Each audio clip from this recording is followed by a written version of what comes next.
Did you know that you're supposed to have a relationship with money? And I know most of y'all too smart, so y'all probably know already. So I'm not talking to the smart ones, honey. I'm talking to the ones that did not know. Did you know that you're supposed to have a relationship with money?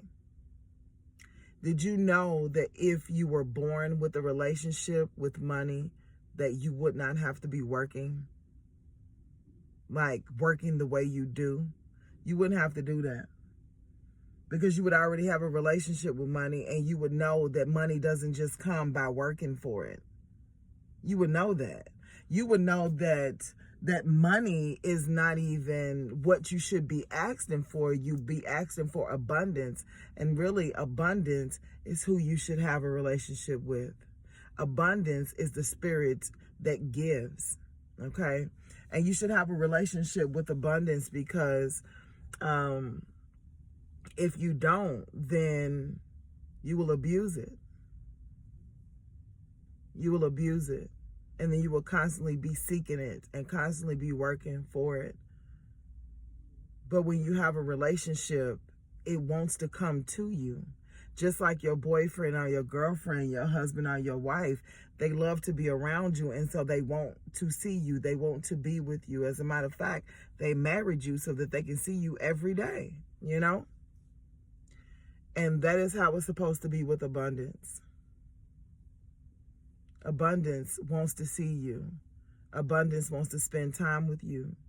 But you're not used to abundance. And so you don't have a relationship with abundance, which means you don't have abundance. I was watching Peach McIntyre's video of her son.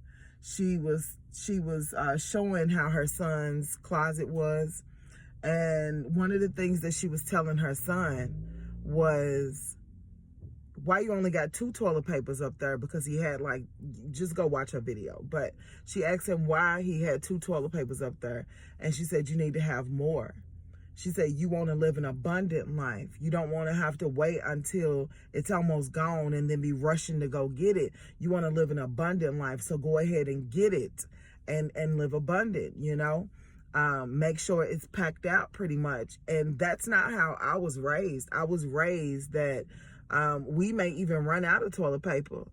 We may run out of garbage bags. We may run out of dishwashing liquid, and we may have to use detergent for dishwashing liquid, or we may have to put water in the bottle and shake it up, or, when it comes down to toothpaste, we may have to clip the toothpaste and scrub the inside of it. I wasn't taught that. And so today, Spirit put me in a financial class. And in that financial class, one of the things I was asked was, what was you taught about money? Meaning, how did your parents use it?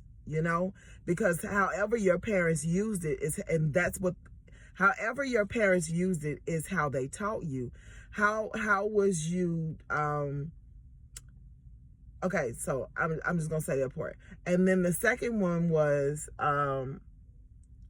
what was your first experience with money? Meaning, when you very first started getting your own money, what did you do with it? And I'm going to tell y'all something. The 5 things that I wrote that my parents taught me ended up being 4 of the 5 things that I wrote on how I handled my money when I first started getting it. Sad. We really teach our children how to have a relationship with money. I never remember my parents having a vacation. Now, I remember my mother going to New York to spend time with her mom, visit her mom, but it wasn't like she said, I'm going on vacation. I never heard the word vacation when it came down to my parents. Never. I never remember them using the word vacation time, where we're going for vacation. Never.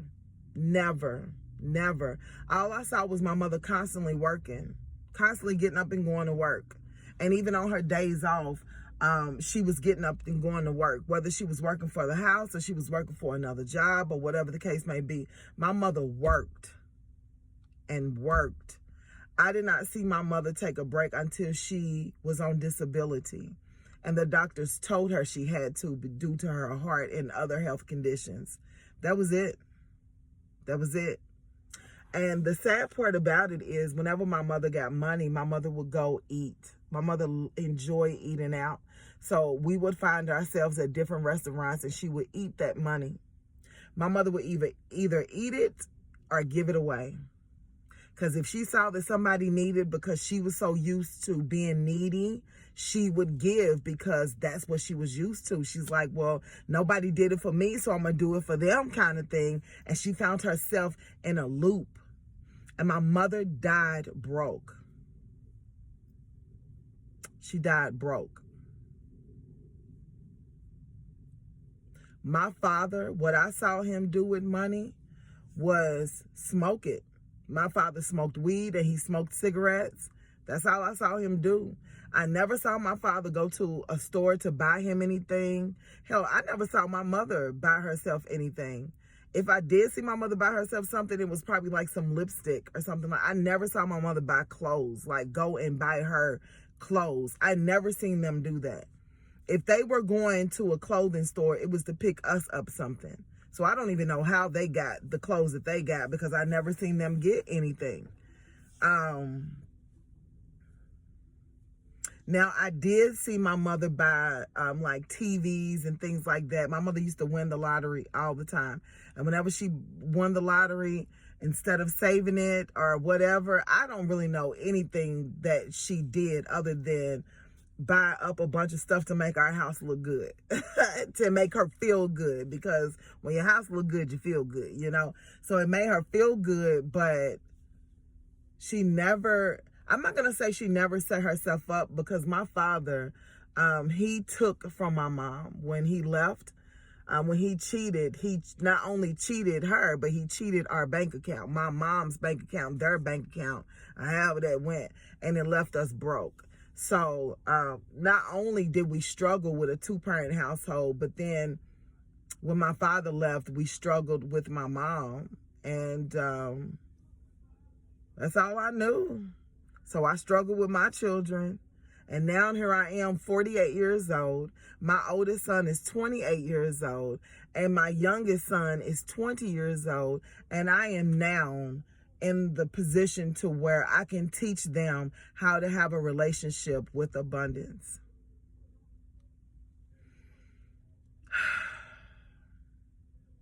I know that when I leave this earth, they are not only going to know that God is inside of them and how much power and gifts that they have inside of them that they can use to navigate in this world, but they are going to have a relationship with abundance and probably other things that I haven't learned yet. But I'm so grateful that I took this journey. I'm grateful, despite the fact that people told me I was going to hell.